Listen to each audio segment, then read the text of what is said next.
Bismillah. Assalamualaikum warahmatullahi wabarakatuh. Innal hamdalillah nahmaduhu wa nasta'inuhu wa nastaghfiruh wa na'udzu billahi min shururi anfusina wa sayyiati a'malina. Man yahdihillahu fala mudilla lahu wa man yudlil fala hadiya lahu. Asyhadu an la ilaha illallah wahdahu la syarika lah wa asyhadu anna Muhammadan abduhu wa rasuluh. Allahumma salli wa sallim wa barik ala nabiyyina Muhammadin wa ala alihi wa ashabihi wa man sara ala nahjihi wa tamassaka bi sunnatihi ila yaumi yub'atsun. Qala Allah ta'ala fi muhkamit tanzil: Ya ayyuhalladzina amanu taqullaha haqqa tuqatih wa la tamutunna illa wa antum muslimun. Amma ba'd, fa inna asdaqal hadisi kitabullah wa khairal hadi hadi Muhammadin sallallahu alaihi wasallam wa syarrul umuri muhdatsatuha wa kullu muhdatsatin bid'ah wa kullu bid'atin dhalalah wa kullu dhalalatin finnar. Nasallallahu al-afiyah. Ma'asyiral muslimin wal muslimat rahimani wa rahimakumullah. Kita kembali bersyukur kepada Allah Subhanahu wa taala yang mana pada malam hari ini Allah Azza wa Jalla kembali mengumpulkan kita di dalam salah satu majelis dari majelis-majelis yang akan dibacakan di dalamnya qala Allah wa qala Rasulullah sallallahu alaihi wasallam. Majelis yang akan kita bacakan wahyu dari Allah Subhanahu wa taala dan sabda dari Rasulnya Muhammad sallallahu alaihi wasallam. Maka untuk itu hadirin yang Allah muliakan, majelis ilmu ini disebutkan di dalam sebuah hadis yang dihasankan oleh para ulama bahwasanya majelis ilmu ini adalah salah satu taman-taman surga yang ada di dunia ini. Makanya Imam Ibnu Qayyim Az-Zawjiyah rahimahullah mengatakan, "Faman lam yadkhul jannata dunya lam yadkhul jannatal akhirah." Barang siapa yang tidak masuk atau belum masuk ke surga dunia, maka dikhawatirkan dia tidak akan masuk pula di surga yang sebenarnya di akhirat. Makanya Nabi sallallahu alaihi wasallam mewasiatkan kepada para sahabatnya, "Idza marartum bi riyadil jannati farta'u." Apabila kalian melewati taman-taman surga di dunia, wahai para sahabatku, singgahlah kalian, duduklah kalian. Faqalu wa ma riyadul jannati ya Rasulullah. Para sahabat bertanya, apa yang kau maksud dengan taman-taman surga di dunia? Padahal kita masih tinggal di dunia. Faqal, lantas Nabi menjawab, hilaqul dzikr. Hilaqul dzikr. Yang saya maksud adalah halaqah zikir. Maka yang maksud dengan halaqah zikir tentu ini adalah halaqah ilmu. Karena al-dzikru dalam Al-Qur'an maknanya adalah al-ilm, adalah ilmu. Ma'asyiral muslimin rahimani wa rahimakumullah. Maka untuk itu kita wajib bersyukur kepada Allah. Karena Allah Subhanahu wa taala masih menggerakkan hati kita, masih memberikan taufik kepada kita untuk tergerak hati menghadiri majelis ilmu. Hanya sedikit orang-orang yang Allah pilih hadirin yang Allah muliakan. Sekarang kita lihat mana yang banyak orang di masjid atau di luar masjid. Orang Islam, jangan kita berbicara non muslim. Orang Islam sendiri ternyata fakta telah mengatakan bahwasanya orang di luar masjid lebih banyak dari yang di dalam masjid ini. Yang mau mendengarkan ilmu, mana yang lebih banyak dari yang tidak mau, Pak? Tentu yang lebih banyak yang tidak mau. Maka betullah kata Allah Subhanahu wa taala, wa katsirum minhum fasiqun. Dan kebanyakan dari mereka manusia itu fasik. Hanya yang dipilih saja yang beriman kepada Allah Subhanahu wa taala. Allah Subhanahu wa taala dalam penghujung surah Al-Hadid mengatakan, "Faminhum muhtadi wa katsirun minhum fasiqun."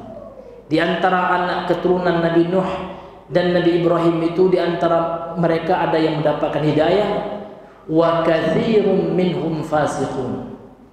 Akan tetapi kebanyakan dari mereka adalah fasik. Na'udzubillahi min dzalik. Dan Allah juga mengatakan dalam ayat yang lain, wa qalilun min ibadiyasy syakur, dan amat sangat sedikit dari hamba-hambaku yang bersyukur. Nabi Nuh saja anaknya tidak mau beriman, istrinya tidak taat kepada beliau. Ya, maka tidak heran kalau hari ini dalam satu keluarga saja ada yang taat, ada yang tidak taat. Ada yang mau ke masjid, ada yang nggak mau ke masjid. Tidak heran. Karena di masa Nabi sebelum Rasulullah saja, bahkan di masa Nabi saja, paman-paman beliau tidak sedikit. Ada beberapa paman beliau, bahkan karib kerabat beliau yang memilih untuk ingkar, kafir terhadap risalah yang beliau bawa. Maka untuk itu kita patut bersyukur. Alhamdulillah Allah memilih kita menjadi orang-orang yang mau beriman kepada Allah dan Rasulnya, dan yang mau mempelajari peninggalan Rasul sallallahu alaihi wasallam. Rasul tidak meninggalkan harta yang banyak. Rasul juga tidak meninggalkan jabatan. Yang Rasul tinggalkan adalah Al-Quran, adalah hadis-hadisnya. Maka untuk itu marilah kita bersemangat walaupun sedikit mempelajari warisan dari Nabi yang mulia sallallahu alaihi wasallam ini. Kemudian ma'asyiral muslimin, salawat dan salam kepada Nabi besar Muhammad sallallahu alaihi wasallam. Allahumma shalli ala Muhammad wa ala ali Muhammad. Ma'asyiral muslimin, ikhwani wa akhwati fillah, kita masih pada bab maja anna sabab kufri bani Adam wa tarkihim dinahum huwal ghulu fis salihin. Bab tentang dalil-dalil dari Al-Quran dan As-Sunnah yang akan dibawakan oleh penulis. Sesungguhnya sebab kufurnya Bani Adam karena dan sebab mereka meninggalkan agama mereka adalah karena ghulu, melampaui batas terhadap orang-orang saleh. Pada pembahasan yang lalu kita telah masuk kepada dalil dari hadis yang dibawa oleh penulis, yang sebelumnya dalil dari Al-Quran, surah An-Nisa 171. Kemudian beliau bawakan dalil yang diriwayatkan oleh Ibnu Abbas, dan hadis ini dikeluarkan, asar ini dikeluarkan oleh Al-Imam Al-Bukhari dalam sahihnya.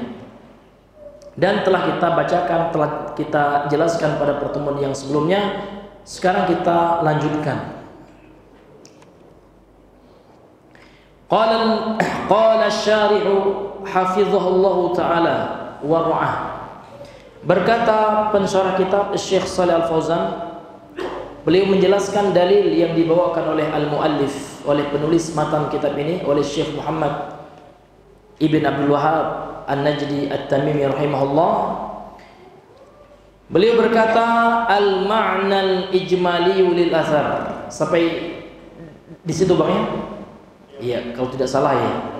Makna global dari asar yang telah kita bacakan sebelumnya, yaitu imam ataupun sahabat yang mulia Abdullah bin Abbas radhiyallahu anhu, beliau mentafsirkan firman Allah surah Nuh ayat 23. Itu asarnya, bahwasanya pembesar kaum Nabi Nuh berkata kepada masyarakatnya, kepada rakyatnya, waqalu, dan mereka berkata, la tadharunna alihatakum, jangan kalian tinggalkan sesembahan kalian, wala tadharunna wadda wala suwa'a wala yaghusa wa ya'uq wa nasra, dan jangan kalian tinggalkan wad, su'a, yaghus, ya'uq dan nasr. 5 nama ini disebutkan kemarin tafsirnya oleh Ibnu Abbas radhiyallahu anhu adalah siapa?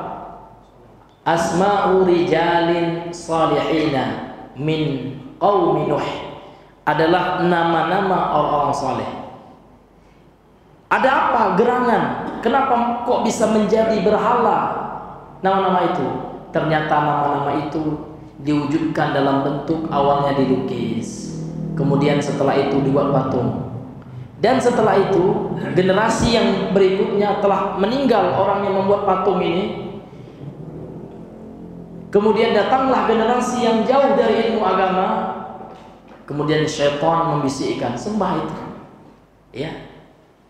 Berdoalah kepada patung itu, minta kebutuhan kalian. Sehingga apa yang terjadi? Sehingga terjadilah perbuatan syirik. Persis seperti yang terjadi di tengah-tengah kaum muslimin. Kita kan cuma ziarah, Pak. Setelah ziarah ujung-ujungnya ya ngalap berkah. Setelah itu bertawassul. Setelah itu langsung minta. Na'udzubillahi min dzalik. Ini adalah bentuk melampaui batas, ghulu terhadap orang soleh. Makanya Rasulullah mengingatkan, iyyakum wal ghulu. Jauhilah oleh kalian sikap melampaui batas. Jadi dalam agama ini Pak sudah ada batasannya. Ini halal, ini haram, ini syirik, ini tauhid. Lah ada Pak ya batasan-batasannya. Dia melampaui batasan itu. Makanya Rasulullah mengingatkan, ya ini dalam hadis sahih ini, mengingatkan kepada sahabatnya, iyyakum wal ghuluwa. Jauhilah oleh kalian sikap ghulu, melampaui batas dalam agama. Fa innama ahlakal ladzina min qablikum huwal ghuluwu fid din, atau kama qala Nabi sallallahu alaihi wasallam. Karena sesungguhnya yang membuat celaka, binasa orang-orang sebelum kalian adalah karena mereka melampaui batas terhadap agama. Maka supaya kita tidak menjadi orang yang ghulu, ya, disinilah pentingnya belajar ilmu agama. Karena ghulu ini banyak sekali hadirin yang Allah muliakan. Yang kita bahas sekarang ini ghulu dalam masalah akidah. Ada juga namanya ghulu dalam masalah ya akhlak. Sampai-sampai karena saking cintanya kepada gurunya diciumnya kakinya. Ghulu, melampaui batas. Ya, nampak gurunya ruku, nunduk gitu ya. Kita wajib menghormati guru, wajib. Ihtiram namanya. Menghargai yang besar, menyayangi yang muda. Kata Nabi sallallahu alaihi wasallam, "Laisa minna man lam yuqir kabirana wa lam yarham sighara wa lam yarham sigharana." Atau saghirana. Kata Nabi SAW dalam hadis ini, kalau nggak salah hadis sahih Muslim ya.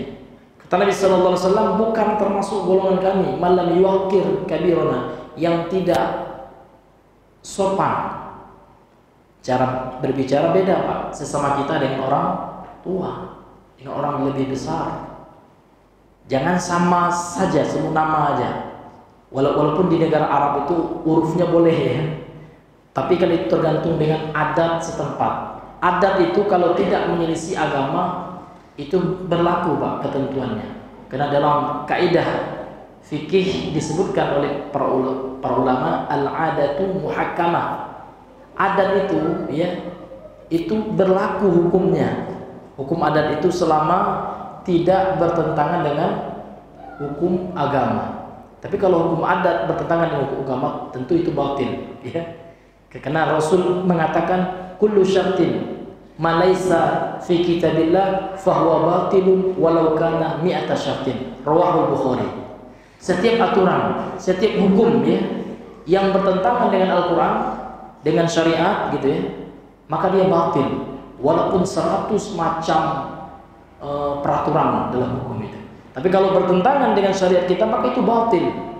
Itu kaidahnya Pak ya. Tapi kalau tidak bertentangan Pak, maka para ulama mengatakan al-'adatu muhakkamah. Adat itu bisa menjadi hakim gitu ya. Bisa diberlakukan hukumnya. Nah, selama dia tidak bertentangan dengan agama gitu. Maka dalam konteks ini maka wajib Pak kita menghargai orang tua. Sikap menghormati orang tua, walaupun orang tua itu salah terkadang, namun cara kita berbeda ketika kita berinteraksi dengan orang muda, maka dibedakan ini.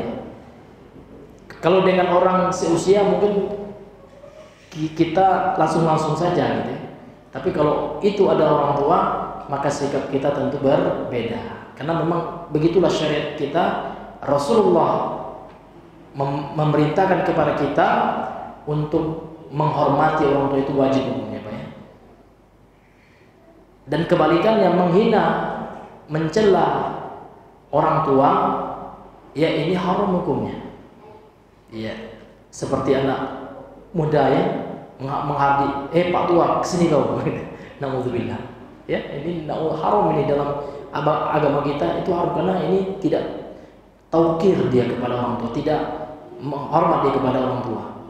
Karena dalam hadisnya tegas sekali, Nabi mengatakan laisa minna, karena setiap sesuatu yang diancam oleh Rasulullah laisa minna, bukan termasuk golongan kami, itu berarti dosa besar. Demikian juga wajib untuk menyayangi yang muda, tidak membuli, Pak. Maka hati-hati sekali ya. Budaya sekarang senioritas ya, itu harus ditumpas, itu enggak ada. Tidak ada dalam Islam. Tidak boleh, apalagi di pondok pesantren. Kan banyak kasusnya terjadi di mana Pak, di pondok pesantren, pembulian. Enggak boleh, itu enggak ada dalam Islam. Wajib bagi gurunya untuk mengingkari kemungkaran itu. Kalau seandainya dibiarkan, gurunya akan terkena dosa, gurunya akan dimintai oleh Allah pertanggungjawaban itu. Enggak ada. Karena wajib bagi kita menyayangi yang muda, karena Nabi yang memerintahkan. Ya laisa minna man lam yuwaqqir kabirana wa lam yarham, dan tidak menyayangi yang muda. Berarti wajib yang senior itu wajib sayang dengan junior. Gitulah Pak ya.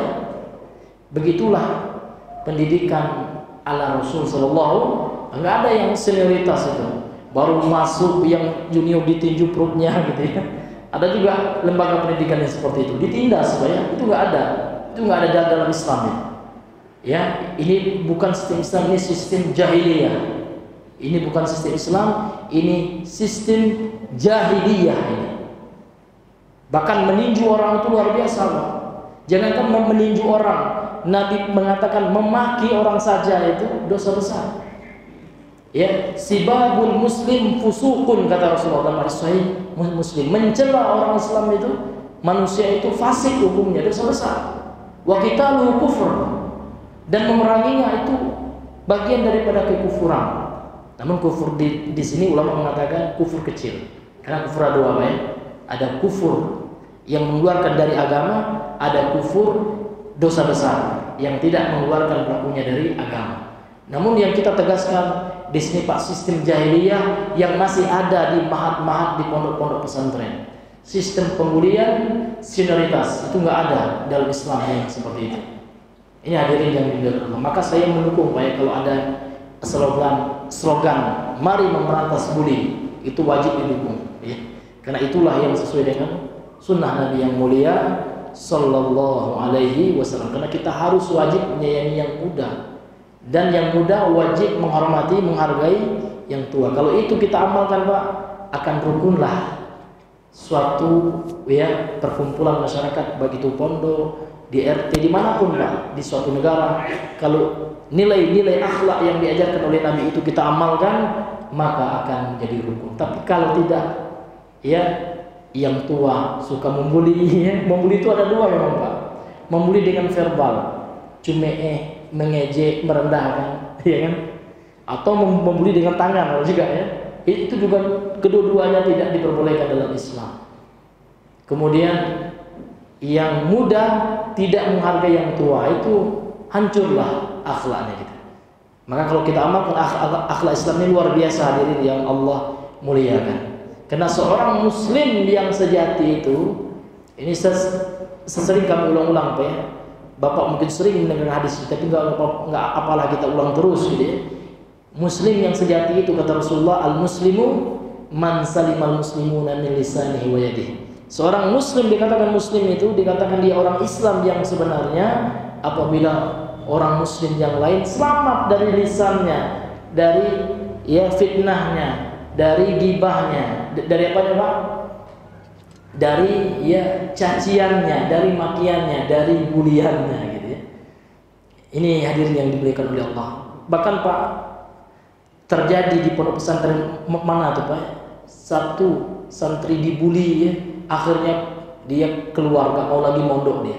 Akhirnya Pak, sekolah umum dia sekarang. Ya tadinya pakai jilbab, sekarang jilbab gaul lagi. Cewek itu dibuli dia. Nah itu, maka di sini Pak, tanggung jawab besar bagi pihak pengasuh pondok. Tolong betul diperhatikan anak itu, karena memang budaya bully itu luar biasa Pak ya. sekarang ini luar biasa. Na'udzubillahi min dzalik. Kemudian kita kembali kepada pembahasan kita.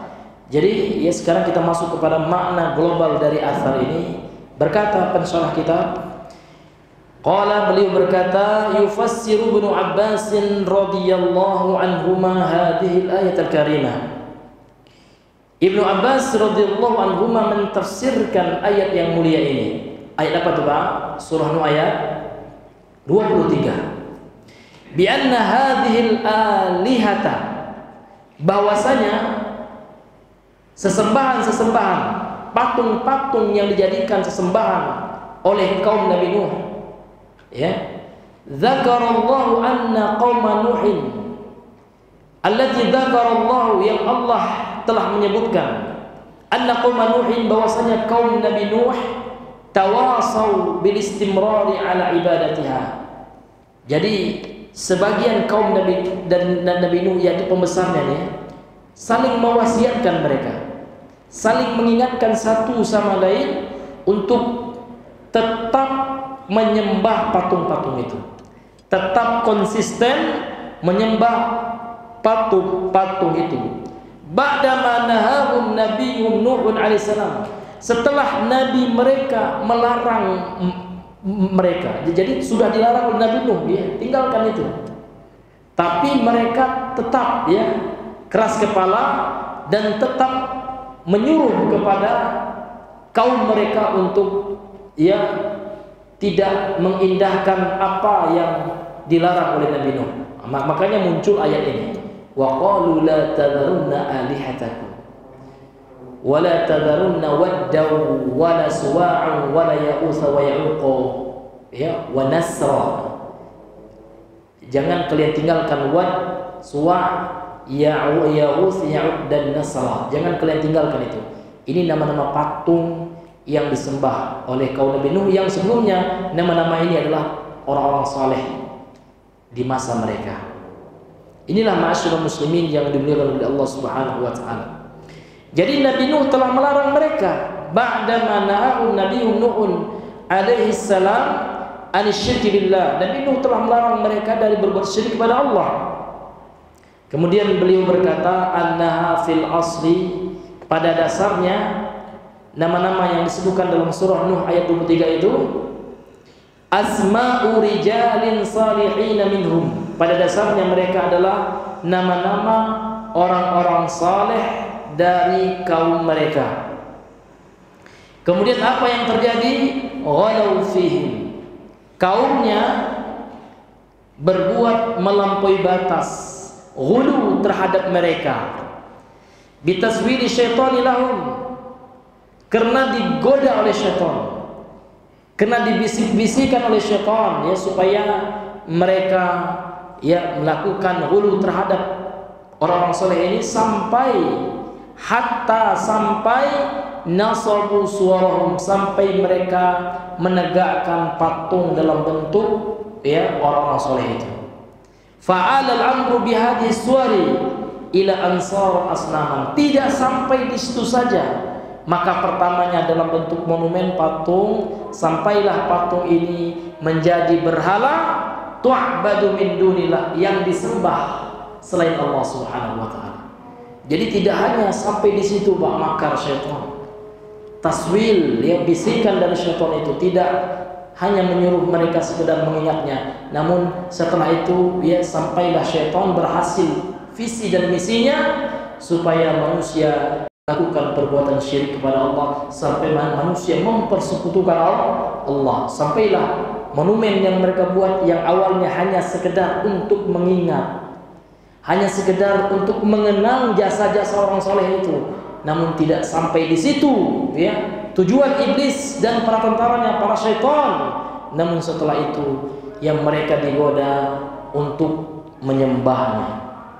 Oleh sebab itu Pak, ya, membuat patung, karena itu adalah dzari'ah, sebab, ya, wasilah, sarana yang akan mengantarkan ke dalam perbuatan syirik. Oleh sebab itu syariat melarang kita yang namanya melukis. Melukis itu haram dalam Islam. disampaikan, dinukilkan ijma' oleh Imam An-Nawawi dalam kitabnya Syarah Sahih Muslim, Al-Minhaj fi Sahih Muslim, melukis ya gambar makhluk bernyawa. Ini gambar makhluk bernyawa, Dhatul Arwah gitu ya. Menggambar, melukis makhluk bernyawa seperti manusia dan hewan. Tapi kalau pohon enggak, Pak. Jadi kalau seandainya Bapak memiliki jiwa seni gitu ya, rubah objek yang digambar itu. Yang tadinya suka ngelukis wajah orang gitu ya, ngelukis wajah harimau, ganti Pak. Ganti kita dengan buat gunung ya. Gunung itu indah sekali Pak ya. Atau menggambar rawa-rawa gitu ya. Kemudian banyak sekali Pak. Iya, banyak benda-benda yang dibolehkan untuk dilukis. Yang dilarang cuma 2 saja. Gambar wajah manusia dan hewan. Kan ada pula, kalau seperti itu sulit sekali hidup dalam Islam ini. Semua ada dilarang. Ya Allah, yang dilarang itu cuma 2 Pak. Dikit yang dilarang itu. Ya. Karena akan mengantarkan ke dalam kesyirikan gitu. Dan banyak lagi mudaratnya yang lain. Ya kata Rasulullah SAW dalam hadis Sahih Al-Bukhari, innal malaikata la tadkhulu baitan fihi suratun wa kalbun. Sesungguhnya malaikat rahmat, maksudnya ini malaikat pembawa kebaikan, itu tidak akan masuk ke dalam rumah yang ada gambarnya. Sehingga dalam mentafsirkan hadis ini Pak, ada 2 yang saya pelajari, 2 pendapat ulama ahli sunnah. Yang pertama maksudnya menggantungkan. Ya ini seperti, kalau saya tidak salah ya, fatwa dari Syekh Ibnu Utsaimin ya. Makanya gambar itu jangan digantung. Tapi kalau Syekh Mukbil lebih keras lagi Pak ya. Maksud daripada hadis itu, sesungguhnya malaikat tidak masuk dalam rumah yang ada di dalamnya gambar. Baik itu yang digantung maupun yang disimpan, selama ada gambar nggak masuk. Sampai-sampai Syekh Mukbil diceritakan oleh guru saya yang merupakan muridnya Syekh Mukbil ya, bahwasanya Syekh Mukbil itu ya beliau tidak mau membawa uangnya ke dalam rumah beliau. Jadi beliau gali di dekat rumahnya itu lubang, maka uangnya disimpan di situ. Karena uang Yaman itu, Pak, rial Yaman itu ada gambar patungnya, naudzubillah. Ada gambar makhluk bernyawa. Enggak mau saya mau begitu waraknya beliau. Bahkan Syekh Mukbil ini Pak berani menegur Ali Abdullah Saleh. Siapa itu Pak? Presiden Yaman yang didemon oleh Syiah yang waktu itu kerjasama dengan Hizbul Islam, Ikhwanul Muslimin gitu. Ya setelah digulingkan Ali bin Abdul Soleh ini, mereka habis itu Pak saling cakar-cakaran lagi gitu. Akhirnya pun Syiah menggempur lagi Ikhwanul Muslimin, akhirnya gabung gitu ya. Itulah politik. Maka dengan harokiyun hati-hati. Orang yang beragama namun ada nafsu politiknya, hati-hati Pak. Iya. Karena tujuan mereka tidak murni menegakkan tauhid, namun tujuannya adalah untuk apa Pak? Untuk mencari jabatan, nafsu kekuasaan. Maka hati-hati. Ya. Maka inilah harakiyun kata para ulama. Nauzubillahi min dzalik. Karena orang politik itu Pak tergantung kepentingan. Tidak ada yang teman abadi dan lawan abadi. Ya kan? Dulu dia menjelekkan partai si A. Tapi kalau kepentingannya sama, udah berkawan kita lagi. Ya tidak ada mereka ingin menegakkan kalimat Allah, tapi untuk mencari kekuasaan. Itulah politiknya itu. Politik itu kan seni, ya strategi untuk mendapatkan kekuasaan. Nauzubillahi min dzalik. Ini hadirin yang dimuliakan oleh Allah Subhanahu wa taala. Maka carilah dai yang lurus ya. Dai yang mengajak kepada Allah, bukan mengajak kepada partainya, bukan mengajak kepada organisasinya, bukan mengajak kepada dirinya. Bahkan kepada diri kita enggak boleh Pak. Karena kita mengajak orang kepada mengesahkan Allah, mentauhidkan Allah Subhanahu wa taala, bukan kepada pribadi kita. Karena kalau kita mengajak ke kelompok kita, partai kita, itulah yang namanya apa Bang? Hizbiyah. Itu yang hizbiyah itu. Ini hadirin yang Allah muliakan. Baik, dia. Kemudian Bapak Ibu yang dirahmati oleh Allah Subhanahu wa taala, awalnya mereka gambar, mereka buat patung, Pak. Fa'alal amru bihadhihi suwari ila ansarat asnaman. Maka berubahlah permasalahan itu, perkara itu yang tadinya hanya gambar, yang tadinya hanya patung, ila ansar asnam, kemudian berubahlah menjadi berhala, tu'badu min dunillah, yang disembah selain Allah Subhanahu wa taala. Kemudian beliau berkata, wa ma dzakarahu Ibnul Qayyim huwa bi makna ma dzakarahu Bukhari. Kata Syekh Shalih Al-Fauzan di sini, apa yang telah disebutkan oleh Imam Ibnu Qayyim rahimahullah, maka semakna dengan apa yang telah disebutkan oleh Imam Al-Bukhari. Illa, kecuali annahu dzakara, bahwasanya beliau yakni Imam Ibnu Qayyim menyebutkan anna ukufahum, bahwasanya orang-orang yang musyrik di kalangan Nabi Nuh ini, mereka telah ukuf, ya, mereka telah beriktikaf, telah berdiam diri di kubur orang soleh itu, ala kuburihim, ya, di atas kubur orang soleh itu, di sekitaran kubur orang soleh itu, karena qabla taswirihim, mereka lakukan wukuf itu sebelum, ya, mereka membuat patung atau menggambar, melukis orang soleh itu. Jadi kata Imam Ibnu Qayyim, mereka wukuf dulu, Pak, ya, karena wukuf itu suatu ibadah, ya, seperti ya orang haji, ya. Maka di antara ibadah yang kita lakukan adalah berdiam di Arafah, wukuf bil Arafah, kan gitu. Kalau orang musyrik enggak, Pak, mereka wukufnya di mana? Di kuburan. Karena mereka mengagungkan kuburan, mereka meyakini kuburan itu keramat, sakti, gitu ya, mendatangkan berkah, sehingga mereka ngalap berkah. Senang, Pak, bahagia. Kuburiyun itu, Pak, mereka sangat bahagia betul, Pak. Sangat mengharapkan pahala betul, sampai-sampai berdoa di sisi kubur itu, kata mereka, lebih mustajab daripada berdoa di masjid. Itu realita, ya.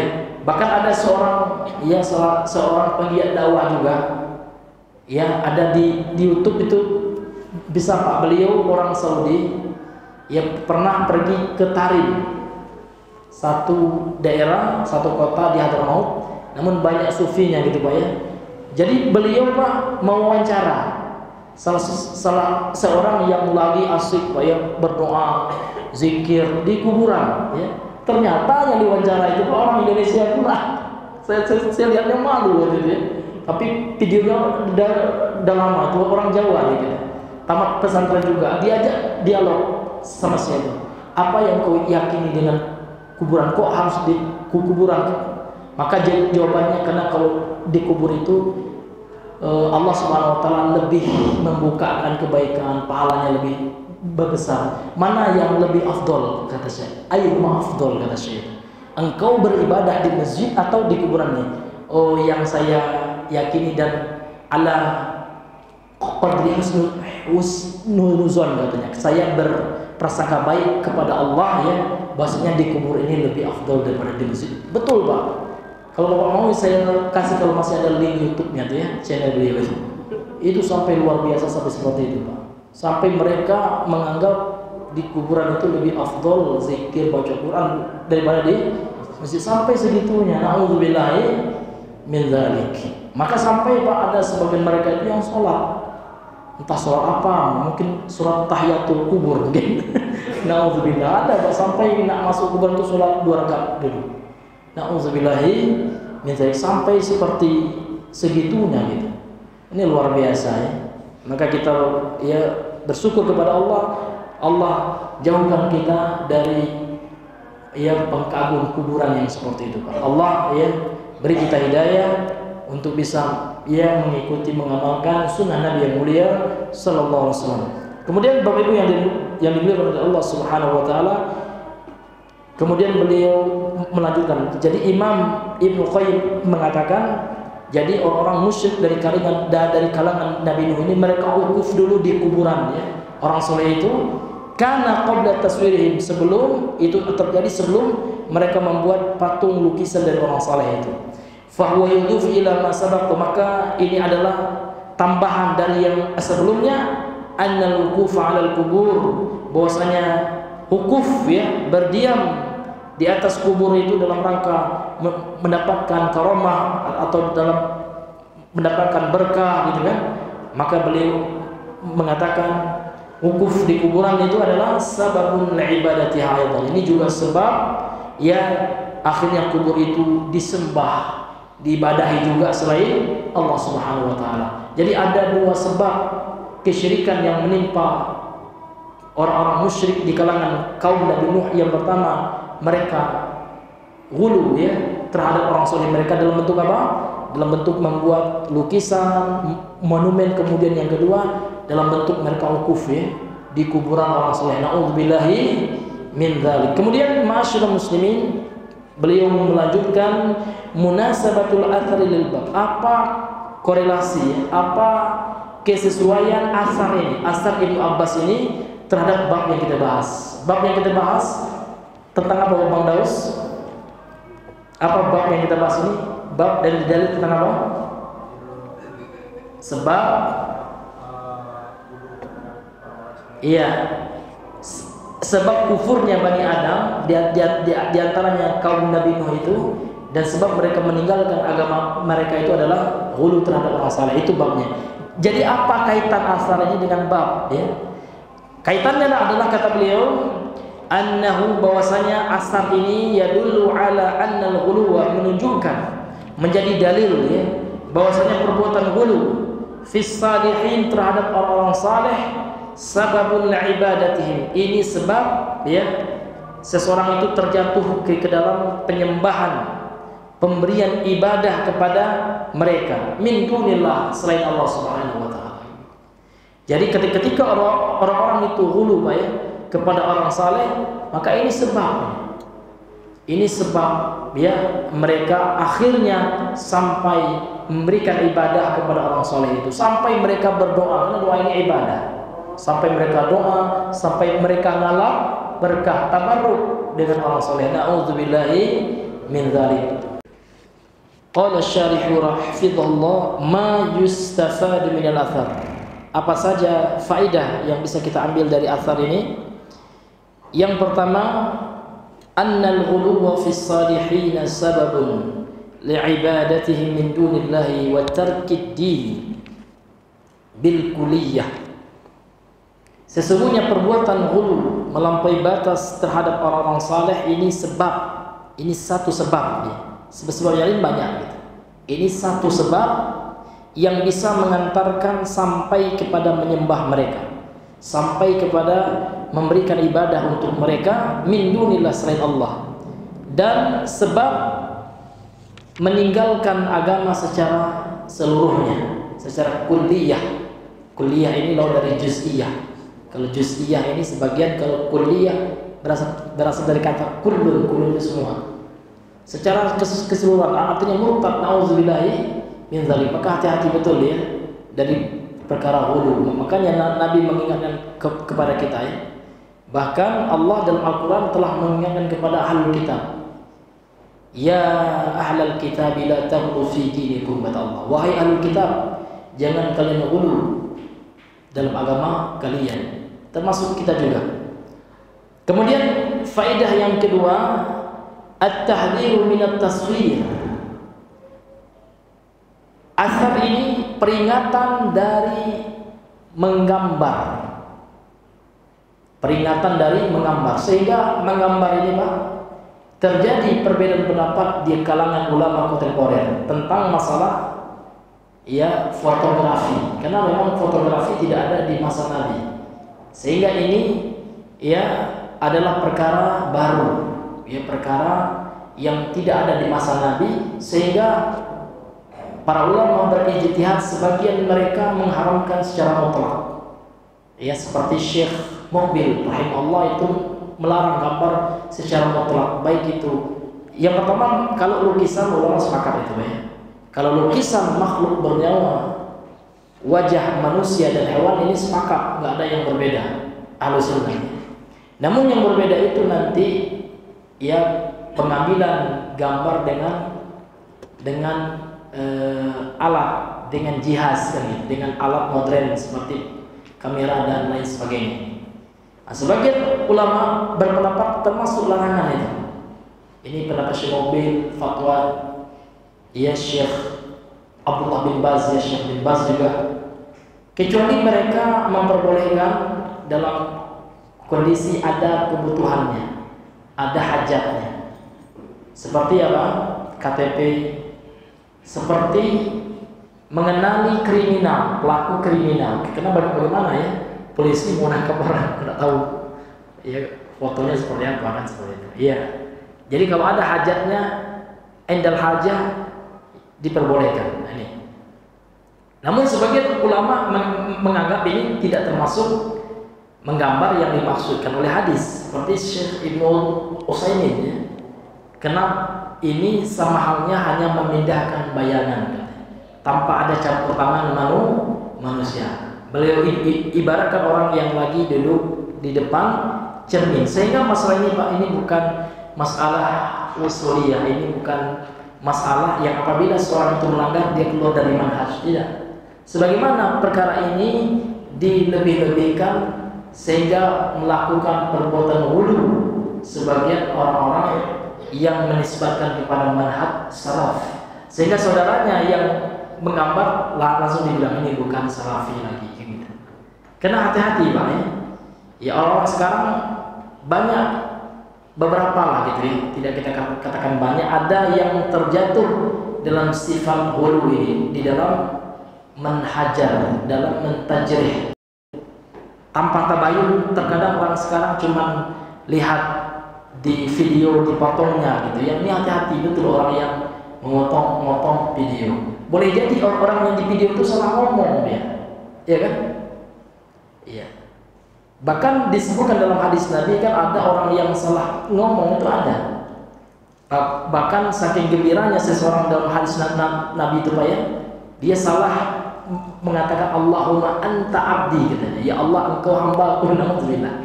Wa ana rabbi dan wa ana rabbu, dan aku adalah Tuhan, naudzubillah. Namun dia salah ngomong. Maka jangan sampai kita memotong videonya kemudian kita memframing dan menghajarnya, mentabdi'nya. Ini hal-hal yang dilakukan oleh orang-orang yang tergesa-gesa. Hati-hati Pak ya, karena ini masuk nanti dalam bab ghulu, melampaui batas dalam memponis seseorang. Ini hadirin yang Allah muliakan. Baik, jadi dalam faedah yang diambil dari asar ini adalah peringatan ya dari menggambar. Ini menggambar makhluk bernyawa ya. Wa ta'liq kiswah, dan juga dalam menggantung Pak. Ya, menggantung foto. Karena ini tidak diperbolehkan Pak dalam agama kita. Kenapa? Karena ya akan yang pertama malaikat rahmat tidak masuk ya. Kemudian yang kedua kita masuk kepada larangan Nabi dari menggambar dan memajang gambar makhluk bernyawa. La siyama suwarul ulama'i, terlebih lagi gambar orang-orang yang diagungkan. Nah, seperti ulama ya, dipajang foto ulama. Untuk apa ini Pak? Supaya berkah, pelaris gitu ya, supaya rumahnya itu berkah. Dipajanglah foto Habib gitu. Nauzubillahi min dzalik. Ya, Nabi saja lebih mulia, beliau tidak diperbolehkan untuk dilukis gambar beliau. Nabi saja. Kalaulah Nabi nggak boleh dilukis Pak, tentu manusia di bawah Nabi statusnya tidak layak untuk dilukis. Ini Bapak Ibu yang Allah muliakan. Kemudian yang ketiga, at-tahdhiru min makri syaitan wa 'ardihi al-batil fi suratil haqq. Ya, athar ini juga terdapat dalamnya peringatan, tahdzir, peringatan dari tipu daya syaitan, dari makar syaitan, dan dari ya tipu daya syaitan membungkus kebatilan, menampakkan kebatilan ya dalam bentuk kebaikan. Jadi syaitan Pak, diantara tipu dayanya, strategi syaitan menyesatkan umat Islam itu seolah-olah yang batin itu baik. Ini kan bagian dari budaya kita kan gitu. Itu syaitan itu yang ngomong ya. Syirik ya dianggap hal yang lumrah dan mereka anggap itu bagian dari apa Pak? Dari budaya. Memang budaya betul, namun budaya syirik, budaya yang telah dinyatakan syirik oleh Rasulullah. Karena orang kafir Quraisy itu punya budaya juga. Nggak hanya kita Nusantara aja yang punya budaya. Orang Mekah itu Pak punya budaya. Budaya syirik itu yang dikikis oleh Rasul Sallallahu Alaihi Wasallam. Maka kalau ada sekarang Pak orang yang melariskan atau melestarikan kesyirikan dengan nama budaya, maka itulah hakikat yang diluruskan, yang dibersihkan oleh Nabi dulu. Ya, maka yang menyembah berhala itu sudah menjadi budaya, sudah menjadi tradisi, adat, kebiasaan orang kafir Quraisy. Makanya budaya itu boleh, tapi kalau ada budaya yang bertentangan dengan agama, maka itulah yang harus kita luruskan. Agama nomor satu. Makanya kalau di Minang itu Pak, itu sudah final masalah itu oleh Tuanku Imam Bonjol dan orang adat dahulu. Mereka sudah sepakat ya bahwasanya adat bersandi syarat. Syarat buat bersandi kitabullah. Adatnya mesti sesuai dengan agama. Agama acuannya, barometernya. Kalau ada adat yang bertentangan dengan agama, dirubah, disesuaikan dengan agama. Jangan adat yang melangkahi agama. Ini seperti itu yang sebenarnya. Kemudian yang keempat, at-tahdhiru minal bid'ah wal muhdatsati law hasuna qasdul fa'iliha. Peringatan dari perbuatan bidah dan perbuatan muhdatsah, yakni perkara baru dalam agama, walaupun ya tujuan niat dari pelakunya itu hasanah, baik. Nah, jadi kalau seandainya perbuatannya adalah bid'ah, kalau walaupun niatnya bagus, niatkan saya kan sholat Pak Ustaz, namun sholatnya ya tidak sesuai dengan syariat, misalkan dia sholat subuh, sholat qabliyah subuh 4 rakaat, ya seharusnya 2 rakaat. Makanya ada seorang tabi'in Pak yang namanya Sa'id bin Al-Musayyib. Jadi pernah menegur orang sholat qabliyah subuh ini asarnya Sa'id lebih dari 2 rakaat, ya. Maka orang ini ngeles dia. Apakah katanya, wahai imam, apakah Allah akan mengazab aku karena aku sholat ini? Ya? Maka dijawab oleh Allah, tidak mengazab karena aku sholat, enggak. Bagus aku sholat. Namun Allah mengazab karena aku sholat, namun menyelisih sunnah Nabi yang mulia sunnah. Karena Nabi tidak ngajarin seperti itu. Nabi ngajarin kalau sunnah qabliyah subuh itu, sunnah fajar itu 2 rakaat, sementara kau nambah. Ini hadirin yang dimuliakan oleh Allah Subhanahu wa ta'ala. Maka di mana letak bid'ahnya? Bid'ahnya adalah menjadikan monumen itu untuk mengingat seseorang, menjadikan lukisan ya banyak untuk mengingat jasa orang soleh. Nah, itu, dan mereka menganggap itu bagian dari ibadah. Kemudian yang kelima, anna hadhi wasail ila syirki. Maka membuat patung, membuat lukisan orang-orang saleh itu ini adalah wasilah, perantara yang akan mengantarkan kepada perbuatan syirik. Fayajibul hadru minha, maka wajib ya berhati-hati darinya. Kemudian yang keenam, ma'rifatu qadri wujudil ilmi wa madarrati faqdihi. Dalam asal ini juga kita ambil faedah, kita mesti mengenal mengenal kadar adanya ilmu, kadar wujudnya ilmu itu. Kenapa Pak? Ketika tidak ada lagi orang yang berilmu tentang tauhid, apa yang terjadi? Sampailah umat kaum Nabi Nuh menyembah yang patung monumen yang mereka buat, yang awalnya tujuan mereka hanya sekedar mengingat Pak. Namun ketika tidak adanya ilmu, ya, sehingga mereka sembah itu. Ini menunjukkan seorang itu harus mengerti pentingnya yang mengenal kedudukan, kadar ya, kedudukan ilmu itu. Kemudian asar itu juga mengajarkan kepada kita bahaya atau mudarat dari tidak adanya ilmu, terutama ilmu tauhid. Kemudian yang ketujuh, anna sababa faqdil ilmi huwa mautul ulama. Sesungguhnya sebab hilangnya ilmu itu adalah dengan meninggalnya para ulama. Kemudian yang kedelapan yang terakhir, at-tahdhiru min at-taqlid. Asar ini juga memberikan pelajaran kepada kita, peringatan dari taklid. Taklid itu apa Pak? Mengambil, mencontoh sesuatu yang kita tidak tahu ilmunya, itu taklid. Kita mencontoh seseorang ya, atau mengambil pendapat seseorang bila hujjah tanpa kita tahu dalilnya. Iya, nah, seperti itu yang dilakukan oleh kaum Nabi Nuh. Mereka mencontoh saja perilaku nenek moyang mereka, gitu ya. Yang tadinya wukuf di kuburan, mereka contoh itu. Ya, nenek moyang mereka menggambar, membuat patung orang-orang yang telah wafat, mereka lakukan itu, Pak. Mereka taklid, mereka contoh tanpa tahu ya bahwasanya itu dilarang, sehingga jatuhlah mereka ke dalam perbuatan kesyirikan. Wa annahu qad yaqulu bi ahli ilal murud minal Islam, ini yang luar biasa.